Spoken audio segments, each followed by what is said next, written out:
Hello friends, welcome to my channel মাইমুমসতে। ভূগোল থেকে ভারতের ভূপ্রকৃতি এবং নদ নদী থেকে আজকে আমরা কোশ্চেনগুলো প্র্যাকটিস করব।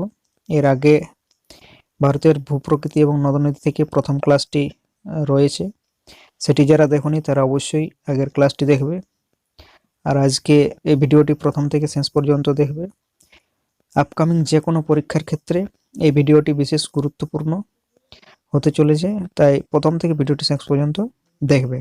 তাহলে আজকে প্রথম প্রশ্ন, ভারতের বৃহত্তম হ্রদ কোনটি? তো এই প্রশ্নের সঠিক উত্তর হয়ে যাবে অপশন সি, ভেম্বানাদ। ঠিক আছে, অপশন সি ভেম্বানাদ। আর যদি বলতো ভারতের দীর্ঘতম হ্রদ কোনটি, তাহলে হতো উলার। ঠিক আছে, তাহলে এই প্রশ্নের সঠিক উত্তর হয়ে যাবে ভেম্বানাদ, অপশন সি। পরের প্রশ্ন, ভারতের কোন রাজ্যের মানুষ প্রধানত বোডো ভাষায় কথা বলে? তো এই প্রশ্নের সঠিক উত্তর হয়ে যাবে অপশন এ। ঠিক আছে, পরের প্রশ্ন, ভারতের কোন প্রতিবেশী রাষ্ট্রটি আয়তনে সবচেয়ে ছোট? ঠিক আছে, তাহলে ভারতের কোন প্রতিবেশী রাষ্ট্র মানে দেশ, কোন দেশটি আয়তনে ছোট? তো এই প্রশ্নের সঠিক উত্তর হয়ে যাবে অপশন বি, ভুটান। ঠিক আছে, পরের প্রশ্ন, নিম্নের কোনটি লবণাক্ত জলের হ্রদ? তো এই প্রশ্নের সঠিক উত্তর হয়ে যাবে অপশন এ, পুলিকট হ্রদ। পুলিকট হ্রদ হচ্ছে লবণাক্ত জলের হ্রদ। পরের প্রশ্ন, ক্যাপ ক্যামোরিন হলো ভারতের দক্ষিণতম প্রান্ত, এটি কোন রাজ্যে অবস্থিত? তো এমনিতেই জানো দক্ষিণ দিকে আছে তামিলনাড়ু। ঠিক আছে, তাহলে এটি অবশ্যই তামিলনাড়ুতে অবস্থিত। ক্যাপ ক্যামেরন তামিলনাড়ুতে অবস্থিত। ঠিক আছে, পরের প্রশ্ন, চকমা শরণার্থীগণ কোন দেশ থেকে ভারতে প্রবেশ করেছে? তো এই প্রশ্নের সঠিক উত্তর হয়ে যাবে অপশন এ, মায়ানমার, বাংলাদেশ থেকে। পরের প্রশ্ন, শ্রীলঙ্কা ভারত থেকে যে সামুদ্রিক সংকীর্ণ প্রণালী দ্বারা বিচ্ছিন্ন তা হলো? তো এই প্রশ্নের সঠিক উত্তর হয়ে যাবে পক প্রণালী এবং মান্নার উপসাগর। পক প্রণালী এবং মান্নার উপসাগর, অপশন এ। পরের প্রশ্ন, আন্দামান ও নিকোবর আইল্যান্ড কোন সিসমিক জোনের আওতায় পড়ে? জোন 5, জোন 2, জোন 4 এবং জোন 3। তো এই প্রশ্নের সঠিক উত্তর হয়ে যাবে অপশন এ, জোন 5। পরের প্রশ্ন, ক্যান হলো মধ্য ভারতের বুন্দেলখণ্ড অঞ্চলের প্রধান নদীগুলির মধ্যে অন্যতম। এটি যে দুটি রাজ্যের মধ্য দিয়ে প্রবাহিত হয় সেগুলি হলো মধ্যপ্রদেশ এবং গুজরাট, মহারাষ্ট্র, রাজস্থান, উত্তরপ্রদেশ। তো মধ্যপ্রদেশ এবং উত্তরপ্রদেশের মধ্যে প্রবাহিত হয়। ঠিক আছে, মধ্যপ্রদেশ এবং উত্তরপ্রদেশের মধ্যে ক্যান ক্যান নদী। পরের প্রশ্ন, 2022 সালের এপ্রিল মাসের হিসাবে ভারতের কোন প্রতিবেশী রাষ্ট্র লাদাখের সাথে আন্তর্জাতিক সীমানা ভাগ করে নেয়? তো এই প্রশ্নের সঠিক উত্তর হয়ে যাবে অপশন ডি। ঠিক আছে, 2022 পর্যন্ত,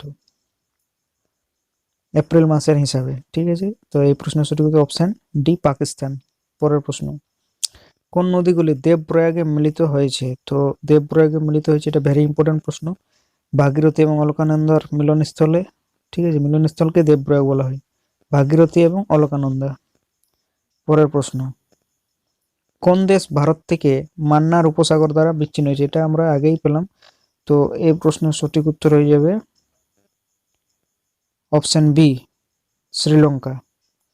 ঠিক আছে, মান্নার উপসাগর দ্বারা আর পক প্রণালী শ্রীলঙ্কা বিচ্ছিন্ন হয়েছে ভারত থেকে।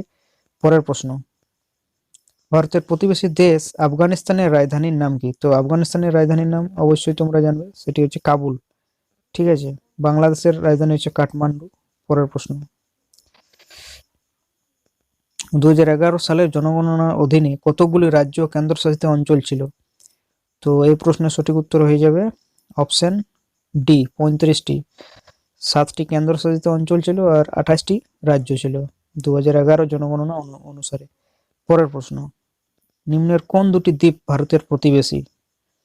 তাহলে এই প্রশ্নের সঠিক উত্তর হয়ে যাবে অপশন এ, শ্রীলঙ্কা এবং মালদ্বীপ, এগুলি ভারতের প্রতিবেশী দ্বীপ।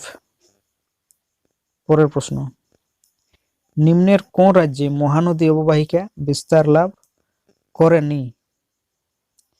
ঠিক আছে, তো এই প্রশ্নের সঠিক উত্তর হয়ে যাবে অপশন বি, উত্তরপ্রদেশ, করেনি।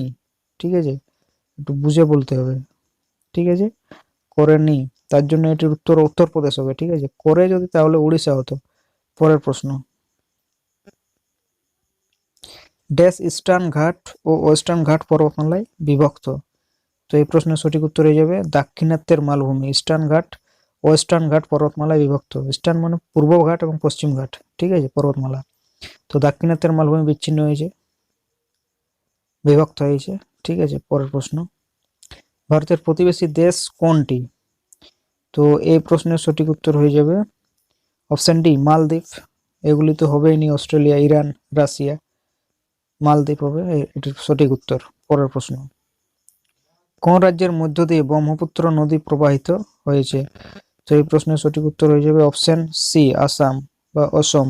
অসম দিয়ে ব্রহ্মপুত্র নদী প্রবাহিত হয়েছে। পরের প্রশ্ন, মধ্য নিম্নচাপ এবং কেরাল রিফ নিয়ে গঠিত ক্রান্তীয় মহাসাগরে নিম্নের কোন দ্বীপপুঞ্জ অবস্থিত? তো এই প্রশ্নের সঠিক উত্তর হয়ে যাবে অপশন বি অ্যাটল।